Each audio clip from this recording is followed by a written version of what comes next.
Jaya Radha Madhava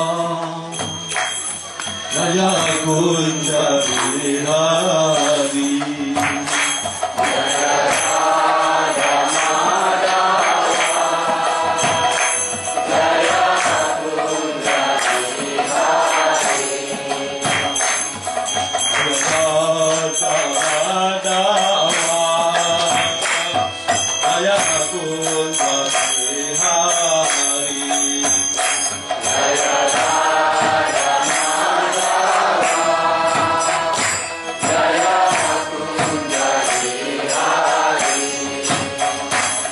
Jaya Gopijanavalabha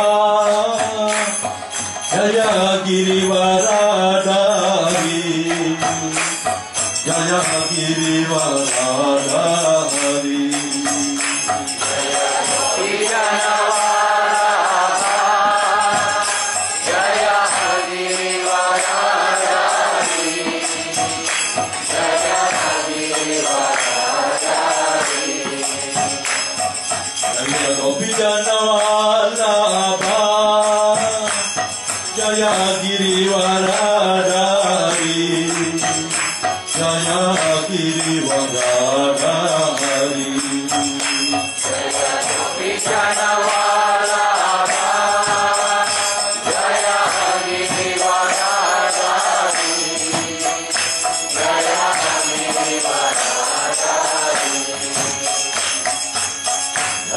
Yasudanandana Braja Janarandana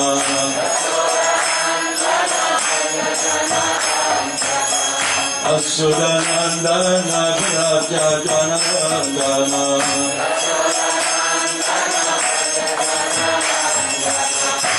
Yamunatira Vanacharya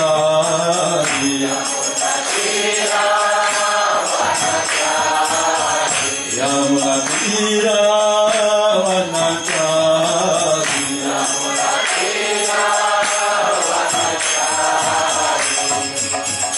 Jaya Radha Madhava Jaya Kunja Bihari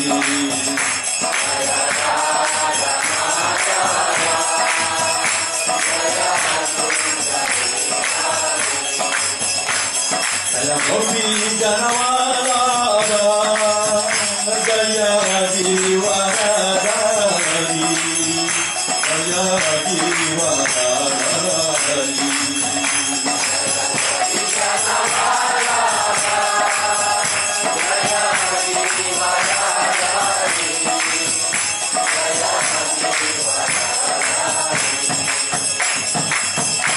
Asudhanandana Braja Janarandana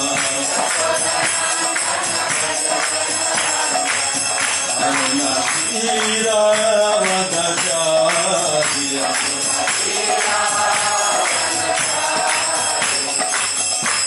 Hare Krishna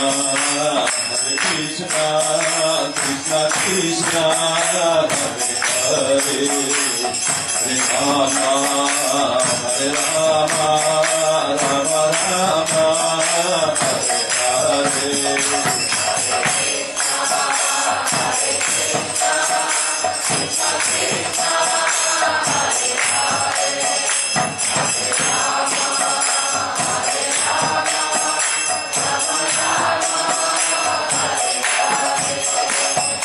Krishna Hare Krishna Krishna Krishna Hare Hare Hare Rama Hare Rama Rama Rama Hare Hare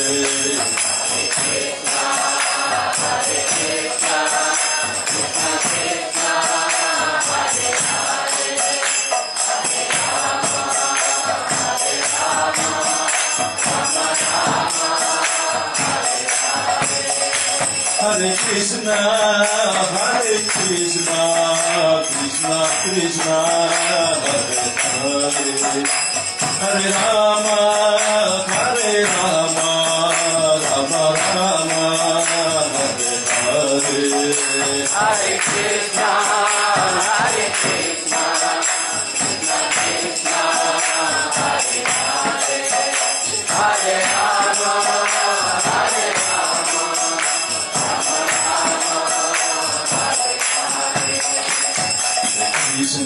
Hare Krishna, Krishna Krishna, Hare Hare, Rama, Hare Rama, Rama Rama, Hare Hare.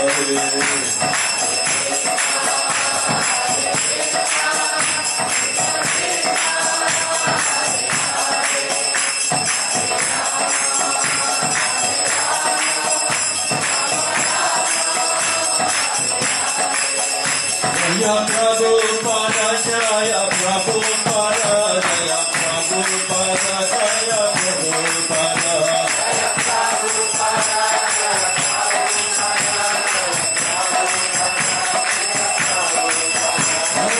Jaya Prabhupada, Prabhupada, Prabhupada, Jaya Prabhupada.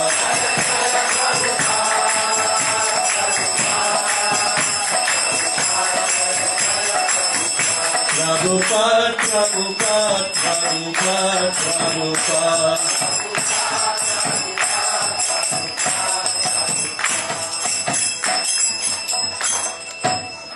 Kada Premanande. Om Bhagavate Vasudevaya. Om Namo Bhagavate Vasudevaya. Om Namo Bhagavate Vasudevaya.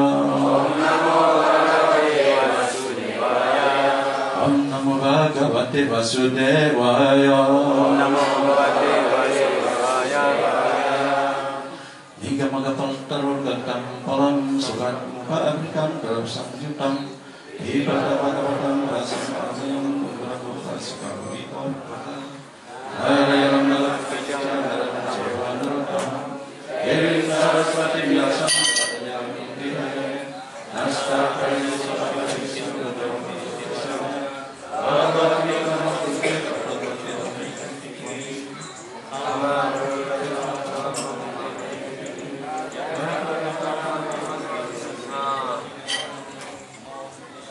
Jaya Sri Krishna Chaitanya Prabhu Nityananda Sri Advaita Radharani Sri Vasari Gaura Bhakta Hare Krishna Krishna Krishna Hare Hare Hare Rama Rama Rama Hare Hare.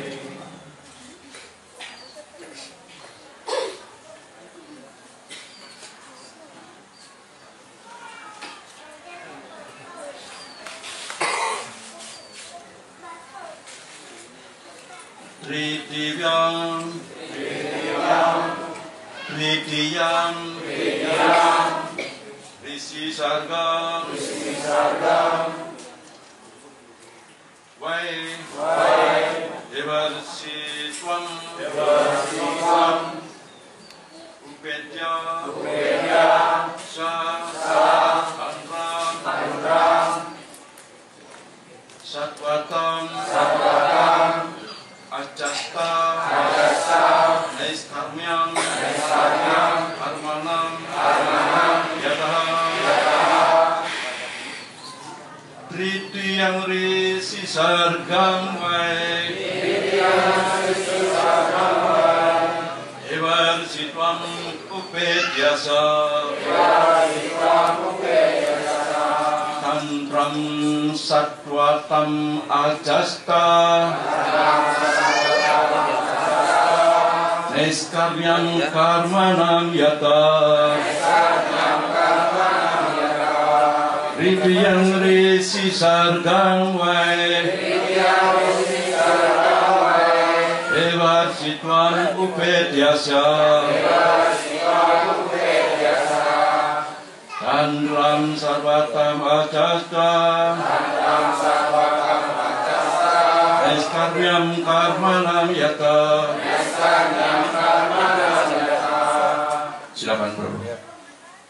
Tridiyam Risi Sargam Vai Dewa Sitwam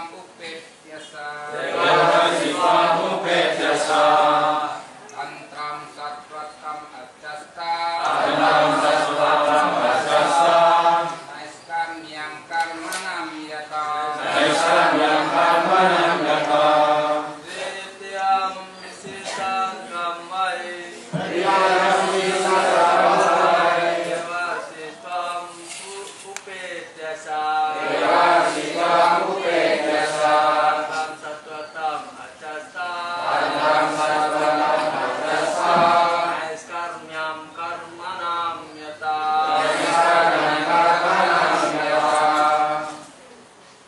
Mataji.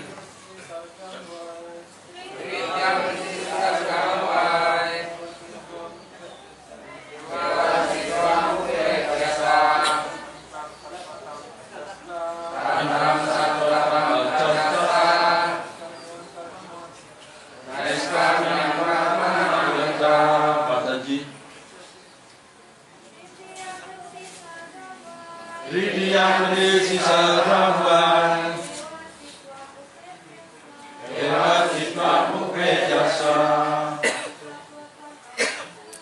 Dalam Satwa Tapa Jasa Asam Yang Permalang Yata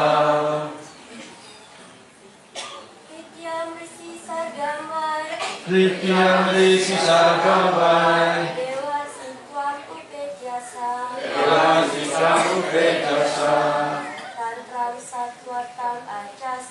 Tantram Satwatam Ajasa Leskarnyam Karmanam Yataha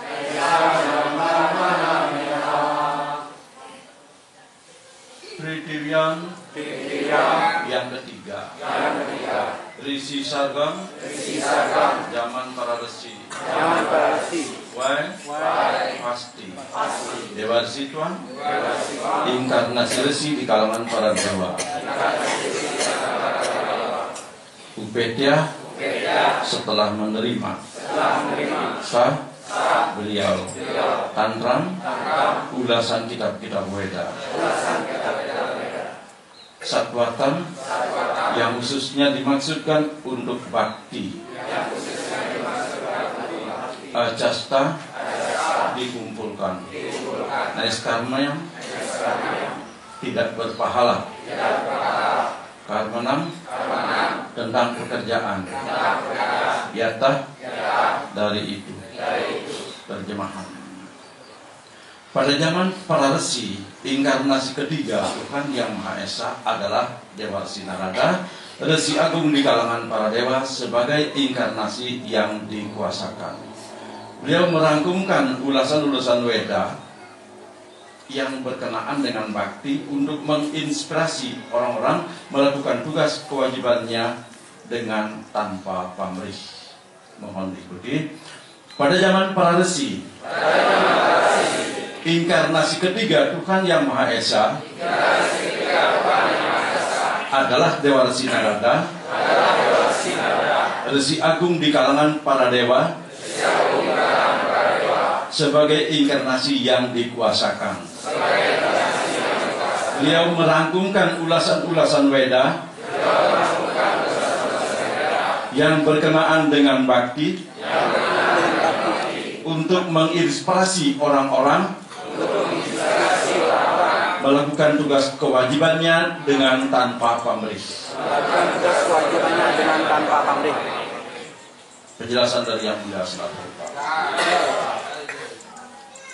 Resi Agung Narada yang merupakan inkarnasi yang dikuasakan oleh Tuhan menyebarkan ajaran bakti ke seluruh alam semesta. Semua pencinta Tuhan di seluruh alam semesta dan di berbagai planet serta berbagai bidang kehidupan adalah murid-murid beliau. Biasa Dewa, penyusun Srimad Bhagavatam juga salah seorang murid beliau. Narada adalah penyusun Narada Pancaratra yang merupakan ulasan atas kitab-kitab Weda yang secara khusus berisikan uraian soal bakti kepada Tuhan. Narada Pancaratra menuntun para karmi atau pekerja yang mengharapkan pahala untuk melepaskan keterikatan mereka pada pekerjaan yang berpahala. Sebagian besar roh-roh dan jiwa-jiwa yang terikat itu tertarik kepada pekerjaan berpahala karena tujuan mereka hanyalah untuk kesenangan diri sendiri. Seluruh alam semesta dipenuhi oleh pekerja yang mengharapkan pahala. Pekerjaan berpahala itu meliputi semua aspek kehidupan termasuk pengembangan ekonomi.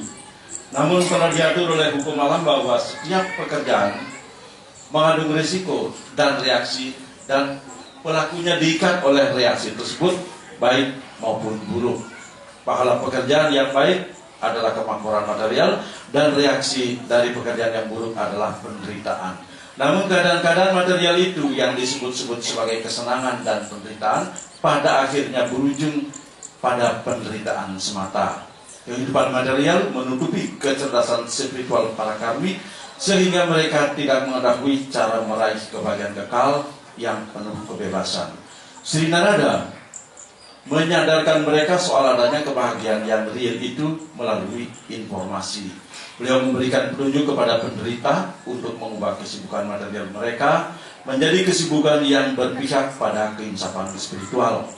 Orang yang sakit perut karena minum susu dianjurkan minum yogurt oleh dokter ahli sebagai penyembuh sakit perut itu. Penyebab sakit dan obatnya mungkin sama, namun hal itu harus ditangani oleh seorang dokter ahli seperti Narada. Bhagavad Gita juga menganjurkan hal yang sama, yakni menyerahkan hasil kerja untuk pelayanan kepada Tuhan. Itu akan membawa seseorang sampai pada jalan naiskarmya, terbebas dari ikatan material. Demikian penjelasan Srila Prabhupada. Ya, saya mencoba menyampaikan apa yang biasa singkat dari saya baca Bhagavatam ini ketika berbit beberapa tahun yang lalu, sehingga tadi malam saya baca lagi. Jadi beberapa yang saya singkat dan tentang Narada mungkin Prabhupada dan Mataji sudah sering mendengarkan gitu. Nah di sini di Bhagavatam Skanda 1 ini di belakangnya ada baca berbicara tentang bagaimana Narada bisa mendapatkan karunia sehingga beliau menjadi seperti yang kita kenal, para resi di antara para dewa. Mungkin para Prabu sudah pernah mendengarkan bahwa dalam zaman sebelumnya, begitu dikatakan dalam sloka itu bahwa beliau lahir sebagai seorang anak pembantu, seorang anak ibu rumah tangga. Tapi kata ibunya Saleh, karena keberuntungan, karena karunia, pernah beliau mendapat kesempatan melayani para Vedantis, jadi para ahli Vedanta, seorang penyembah, penjelasan di sini disebut juga Vedantis, Vedanta Bhakti dijelaskan. Dan di sana dia mendapat kesempatan mendengarkan bagaimana para penyembah agung itu berbicara tentang Krishna kata.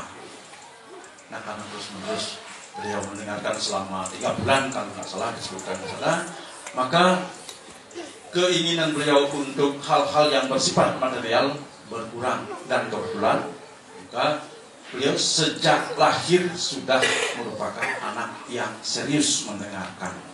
Jadi dalam hal ini bisa kita mengikuti jejak langkah beliau mendapatkan karunia, yaitu dengan serius mendengarkan. Beliau sendiri bercerita seperti itu kepada biasa dewa, dan cerita-cerita itu dimuat di dalam Bhagavatam Skanda 1 ini, ada di bagian belakangnya. Nah itulah Narada, seorang dewa resi di antara para dewa. Beliau mengajarkan ke seluruh alam semesta. Jadi banyak sekali beliau memberikan informasi. Di sini kan dijelaskan, beliau menyadarkan para pekerja berpamrih itu dengan memberikan informasi. Maka beliau disebutkan juga kadang-kadang sebagai wartawannya alam semesta, hanya membawa berita dari planet ini ke planet lain.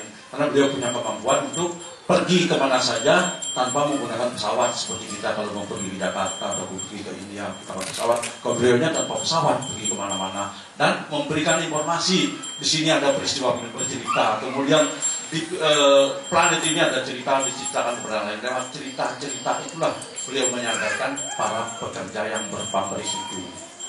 Dan memang dijelaskan juga bahwa orang yang ingin sukses harus mendengarkan cerita-cerita sukses dari orang-orang yang sudah sukses terlebih dahulu.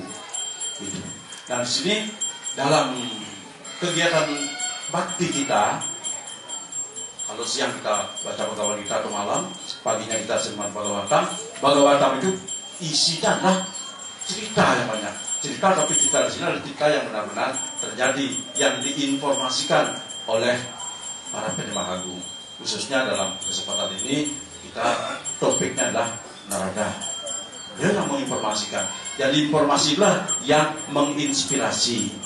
Nah, kita banyak sekali sembah Bhagavatam, ada cerita-cerita seperti ada Dua Maharaj, ada Prahlad Maharaj, mungkin Raja-Raja Agung Maharaja Pritu. Banyak kegiatan-kegiatan beliau yang menginspirasi kita kalau kita serius mendengarkan. Apalagi di guru-guru kita memerintahkan kita supaya kita membaca kitab suci itu secara rutin. Gitu. Seperti dijelaskan oleh Guru Maharaj Atma di Vedana. Di sini apa di Guru sudah dengarkan dia beberapa waktu. Mungkin di sini beliau. Di sini.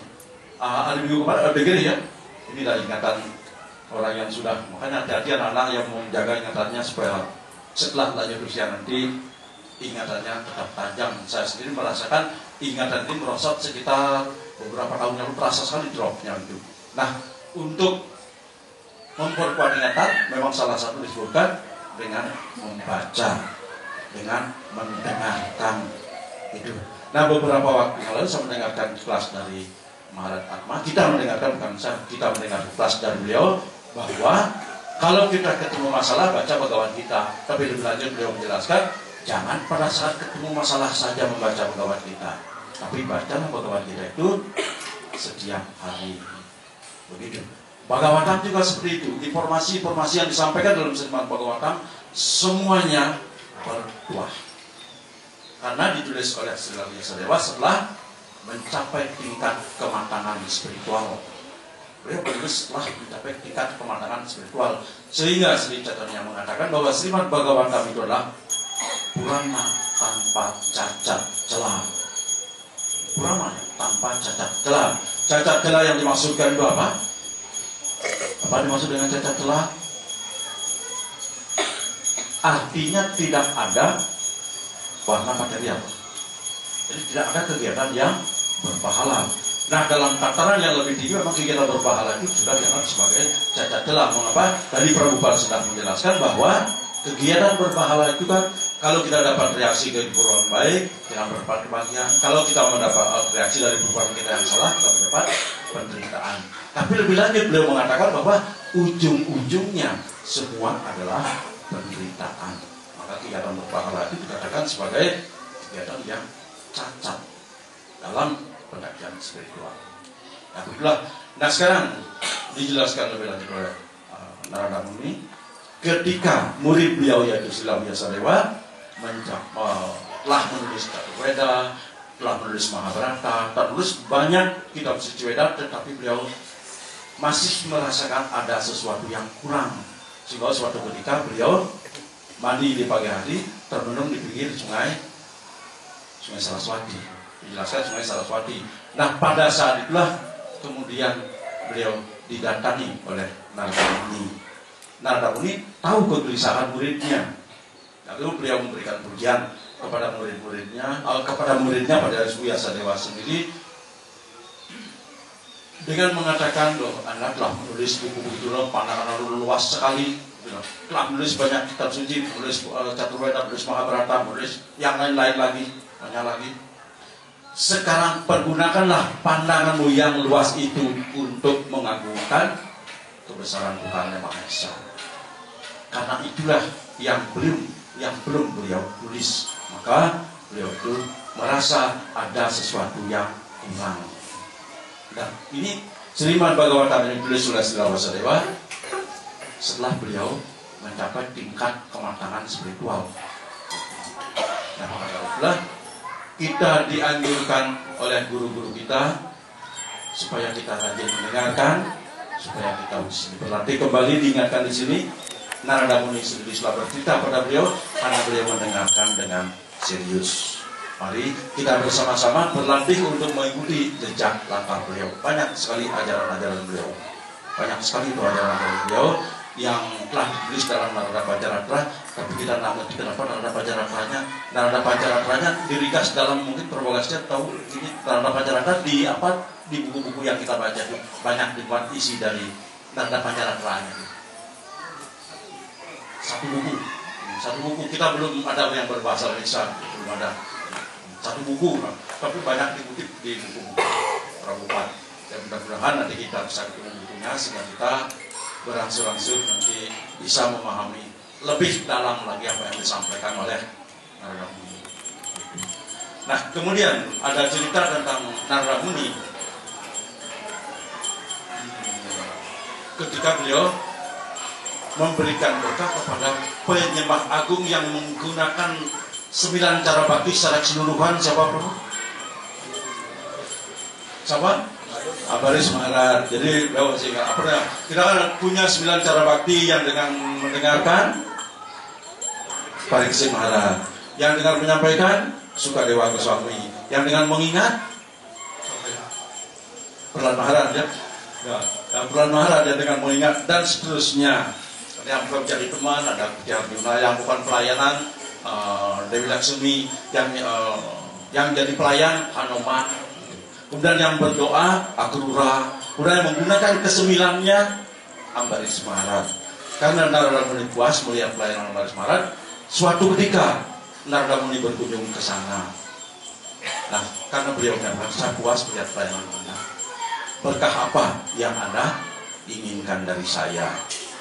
Itu Narada Muni. Karunia apa yang Anda inginkan dari saya?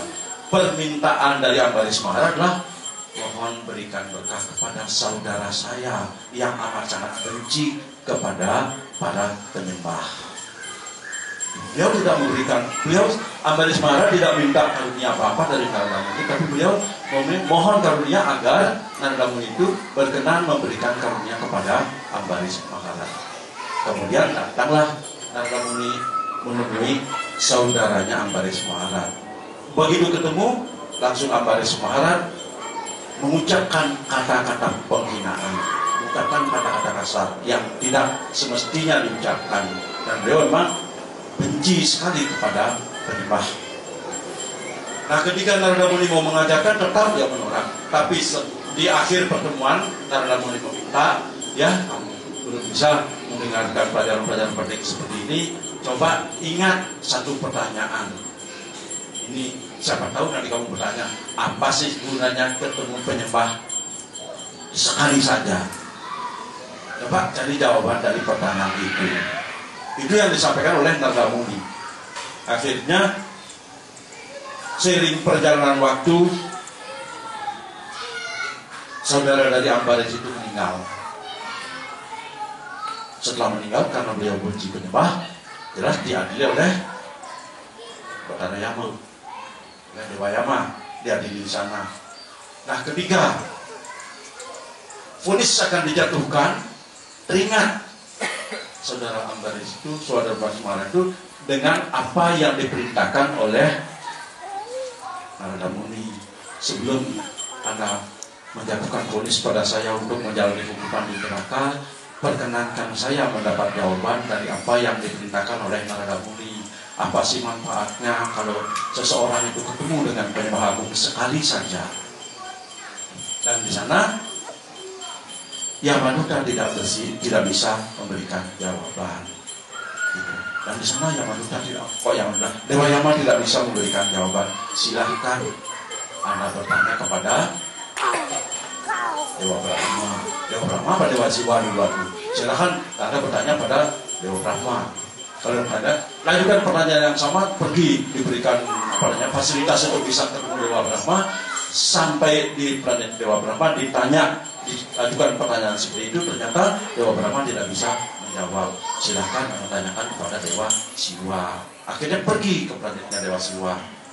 Diajukan pertanyaan, Dewa Siwa tidak bisa menjawab.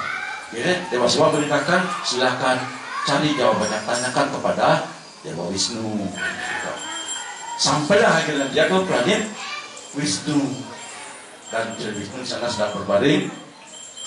Dipikir satu kalbang oleh Dewi Laksmi. Ya juga lah pertanyaan seperti itu. Setelah dilakukan pertanyaan seperti itu, hasilnya adalah kamu bisa darsan denganku hari ini. Hasilnya adalah kamu bisa darsan, ketemu aku sekarang. Itulah hasil dari ketemu dengan penyembah agung sekali saja. Dan bisa saya katakan, maka penyembah agung, guru-guru kita, dikatakan dalam Vedanta Sutra bahwa semangat kita untuk ketemu dengan orang suci, ketemu dengan Waisnawa Agung, harus seperti orang yang kepalanya terbakar lari menuju kolam. Harus seperti itu semangat kita mendekati guru-guru kita. Tapi realitanya seperti apa ya? Semangat kita mendekatkan diri pada beliau belum seperti itu. Sebaliknya kita mendekatkan diri pada kenikmatan sementara, bagaikan serangga yang terbang dengan kecepatan penuh menuju api yang sedang berkobar. Jadi seperti itulah. Mungkin setuju kalau Prabu dan Maharaji saya menggunakan kata kita di sini. Mungkin seperti itu. Jadi seperti itulah.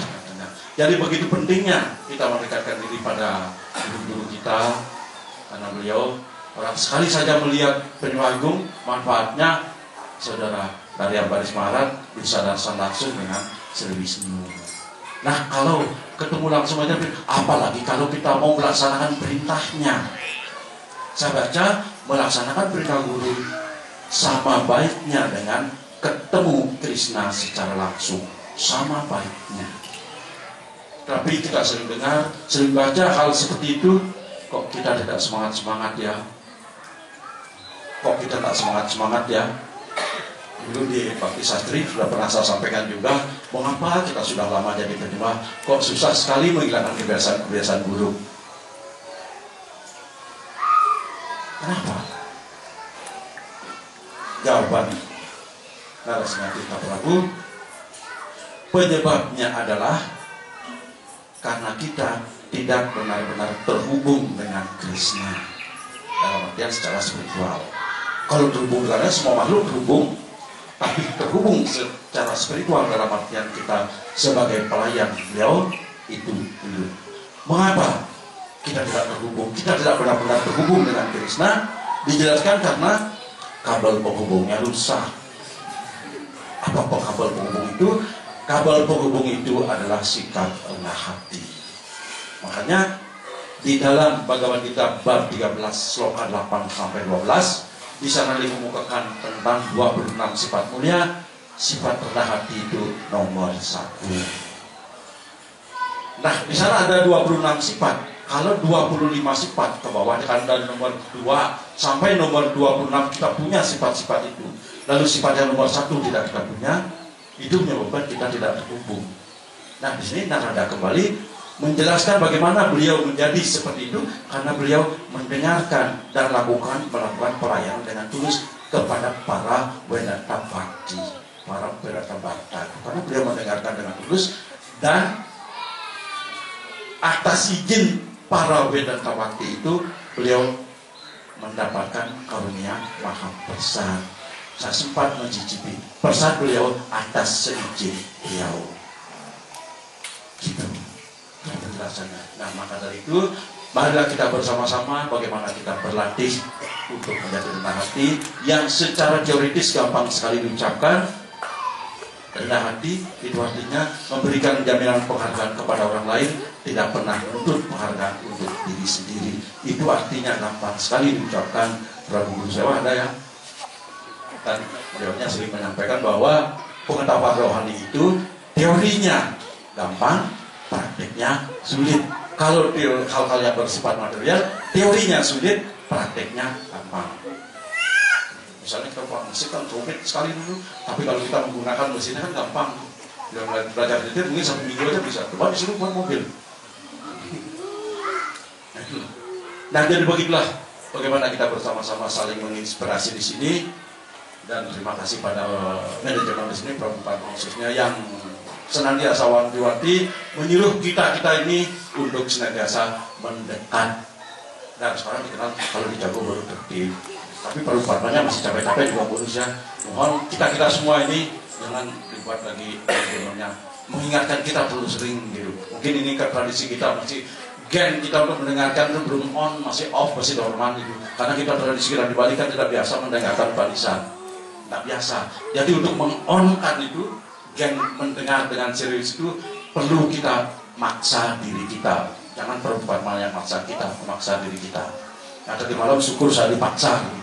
Jam 10. Saya senang adalah sekalian, lalu perempuan yang singkat dari bini itu nyaman yang bel dan suutnya dari melakukan pelayanan ini. Gitu saya berpikir, ya Prabu, padahal saya belum siap. Apakah ada teorinya tuh? Apa isinya? Saya hanya berpikir biar perempuan tak ngebel lagi yang sudah jam 10. Cuma gitu aja. Karena katakanlah saya yang selaku yang lebih tua, lebih dulu tahu kebesaran Krishna. Kalau tidak, ya bersama-sama saling menyemangatkan kan diwalek Prabu semangasan ya batang Krishna yang menyak jadi milu Hare Krishna sing rumah dia. Biasanya saya mewalek Prabu Surya seperti itu. Tapi nggak apa-apa kan diwalek Prabu. Pas sering telepon Prabu Surya semangat barang buku aja kita dari penyembah jadi penyanyi kasar Prabu sing rumah.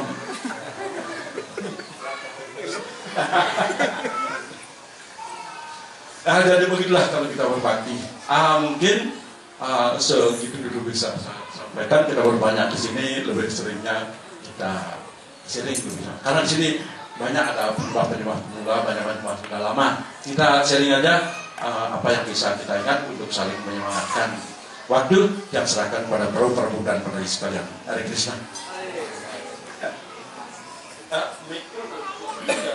Aku ini jadi pakai. Kalau ada